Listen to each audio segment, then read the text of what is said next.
Chamar o Pierre Andrade aqui, o assunto é pedágio. Bom dia, meu querido, seja bem-vindo.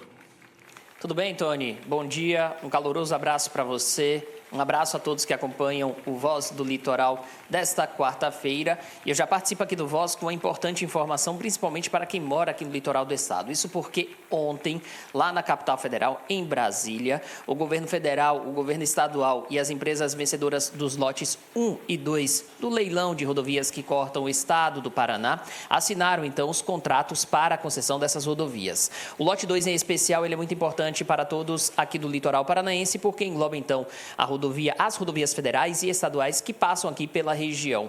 Vale reforçar que dentro desses contratos de concessão, inclui então a duplicação de 350 quilômetros, instalação de 138 quilômetros de faixas adicionais, 73 quilômetros de vias marginais, 72 quilômetros de ciclovia, ainda 107 novos viadutos, 52 passarelas, 35 pontos de correção de traçado e 8 passa-faunas. Lembrando que essas características, elas levam em consideração todas essas rodovias, do lote 1 e 2. Vamos escutar o que disse, então, o governador do estado, Carlos Massa Ratinho Júnior, sobre a assinatura, então, dessas concessões, em especial o lote 2, que engloba as rodovias aqui do litoral do estado.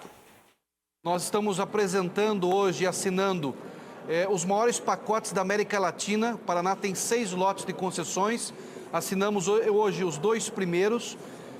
Os 2 outros lotes já estão no TCU para análise dos nossos ministros do Tribunal de Contas da União e com uma diferença, a união das estradas estaduais com as estradas federais. Isso foi algo inovador na questão de infraestrutura e concessões no Brasil.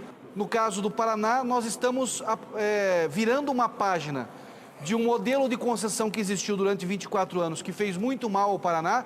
Primeiro por contratos mal feitos, onde tinha um preço de pedágio altíssimo em pistas simples e sem obras. E esse modelo que nós assinamos hoje é um modelo 50% em média mais barato do que era o modelo passado, feito na Bolsa de Valores, então trazendo transparência para os leilões e com um volume de investimento que é o maior da América Latina. A expectativa por aqui, na BR-277, no litoral do estado, é pela inclusão da Avenida Ayrton Senna da Silva, que apesar de ser parâmetro urbano, faz parte, então, nesse pacote do lote 2, como parte da BR-277, como já foi antigamente, e também por mais uma faixa em ambos os sentidos, da BR-277, principalmente aqui em 81 quilômetros, cortando o litoral do estado no trecho Curitiba-Litoral Paranaense. Em alguns momentos vão ser precisos, então, investimentos para poder criar uma terceira faixa aqui na BR-277. Sobre esses investimentos e essa ampliação da BR-277, ela já conta, então, nos 2 primeiros anos da concessão, tá? Sobre esses investimentos, o ministro dos Transportes, Renan Filho, também falou nesse evento que aconteceu em Brasília. Vamos escutar. Nós acabamos de promover a assinatura de 2 contratos de investimento para a melhoria da qualidade rodoviária, da infraestrutura rodoviária do estado do Paraná. Agradecer o trabalho parceiro que o governador Ratinho Júnior promoveu junto conosco, né? Essa concessão, ela concede rodovias federais e rodovias estaduais, ampliando a sinergia. Além disso, um detalhe muito relevante para a imprensa é que esses 19 bilhões, pela primeira vez, conseguiu capturar recursos dos fundos soberanos, especialmente nesse caso, do Fundo Soberano da Arábia Saudita. A cobrança do pedágio deve ter início após, então, os primeiros investimentos feitos pelas empresas vencedoras dessas licitações, desses leilões, garantindo, assim, a segurança na trafegação aqui pelas rodovias que cortam o litoral do estado e também outras rodovias que fazem parte do lote 1. Lembrando, então, são importantes investimentos, sem contar também na concessão de rodovias estaduais aqui no litoral paranaense, que ficam agora a cargo dessas empresas, da empresa vencedora do lote 2, a EPR, até também levando em consideração a conservação e ampliação dessas rodovias aqui no litoral paranaense. Eu volto com você no estúdio, Tony. Pierre, embora você já tenha comentado aí, é importante a gente falar, porque eu ouvi muitas perguntas esses dias, e você já citou aí, Mas eles vão instalar lá a praça de pedágio, já vai começar a cobrar na hora? Não, né? As primeiras obras precisam ser... Os primeiros trabalhos precisam começar a realizar. A praça de pedágio já está sendo montada, aqui a nossa, né? Já deu uma mudada muito grande, as pessoas têm que tomar muito cuidado quando chegam ali, tem bastante cone, tem separador lá de pista e tal. As pessoas precisam ter essa calma nesse momento. Mas como é preciso que essas obras comecem, porque a situação aqui, até porque a gente pegou uma temporada de verão com recorde, né? De público, de pessoas, de veranistas e tal, e um recorde por conta do porto, graças a Deus, né? Mas o resultado são milhares de caminhões para cima e para baixo, e sem a conservação que deveria ter, o DR tem feito de tudo, a gente também não pode ser injusto, né? O DR tem feito de tudo para tentar diminuir um pouco a situação, mas tem que ter a praça de pedágio, tem que ter aquelas obras de conservação, isso não adianta, né, Pierre?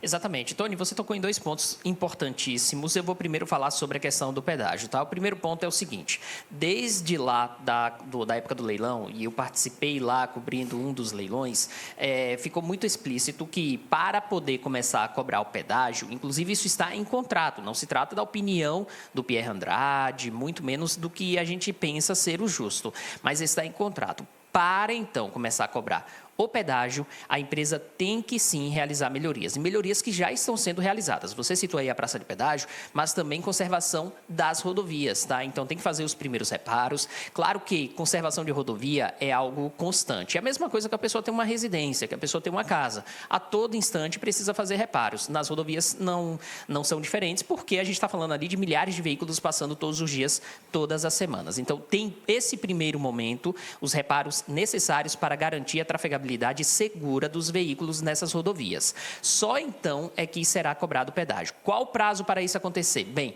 a tendência, e aqui é claro, repito, estamos falando de tendência, é que isso aconteça durante o mês de fevereiro ainda. Não se sabe quando, não há uma data exata, mas pode acontecer já no mês de fevereiro, porque esses reparos emergenciais, eles são rápidos. Agora, claro, só terá cobrança então de pedágio depois desses investimentos realizados pelas empresas vencedoras dos lotes 1 e 2. Lembrando sempre, o lote 2 é o lote que engloba aqui o litoral paranaense. E você falou também, Tony, sobre o aumento no número de pessoas trafegando aqui pela BR-277, pelas rodovias aqui do litoral paranaense. De fato, primeiro por causa das temperaturas elevadíssimas, tivemos um aumento significativo no número de turistas aqui nessa região.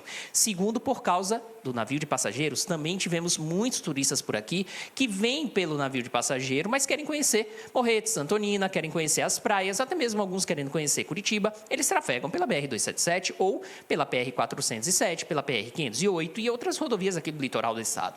Então, tem esse aumento também de veículos por aqui, que são pessoas que até trabalham aqui, algumas delas como pessoas que têm veículos e fazem esse leve e traz, fazem esse transfer dessas pessoas, como também até mesmo motoristas de aplicativos, taxistas, enfim.